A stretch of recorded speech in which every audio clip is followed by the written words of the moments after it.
പിന്നെ ജിബൂട്ടിക്ക് 1977 ഫ്രാൻസിൽ നിന്നും ഇൻഡിപെൻഡൻസ് കിട്ടി. അതുകൊണ്ട് ഇൻഡിപെൻഡൻസ് ഡേ ഇന്ന് ഒബ്സർവ് ചെയ്യുന്നുണ്ട് ജിബൂട്ടി. പിന്നെ ചെക്ക് റിപ്പബ്ലിക്കിൽ 1950 മുതൽ ഒബ്സർവ് ചെയ്യുന്നതാണ് commemoration day for the victims of the communist regime. Communist issues വന്ന് കമ്മ്യൂണിസ്റ്റ് ജനസൈഡൊക്കെ നമ്മൾ വേറെ കണ്ടിട്ടുണ്ട്. അപ്പോൾ അത് ആൾക്കാർ മരിച്ചിട്ടുണ്ട്. അപ്പോൾ അതിൻ്റെ ഓർമ്മയ്ക്കായിട്ടാണ് ഈ ദിവസം ഒബ്സർവ് ചെയ്യുന്നത്. 2007 മുതൽ കാനഡ ഒബ്സർവ് ചെയ്യുന്നതാണ് മൾട്ടി കൾച്ചറിസം ഡേ.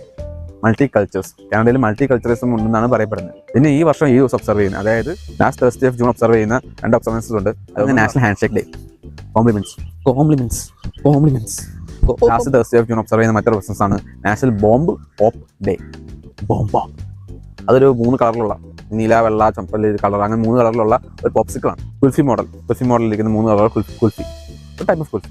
അപ്പോൾ എന്ന് പറയുന്നത് ഇന്ന് വെറ്ററാനൈസ് വർക്ക് ആൻഡ് വിഷസ്. ഇന്ന് ഗിഫ്റ്റ് അറിയാൻ ഡെറ്റാനൈസിലുള്ള ഓർമ്മ പങ്കുചേരാം. നിങ്ങൾക്ക് അറിയാവുന്ന ഞാൻ പറയാൻ പറ്റുന്ന പ്രത്യേകം ഉണ്ടെങ്കിൽ അത് താഴെ കമന്റ് ബോക്സിലാണ്. അപ്പോൾ ആ കാണും വരെ ബൈറ്റ് ബ്ലാസം. വീണ്ടും വന്നോ സൂര്യൻ.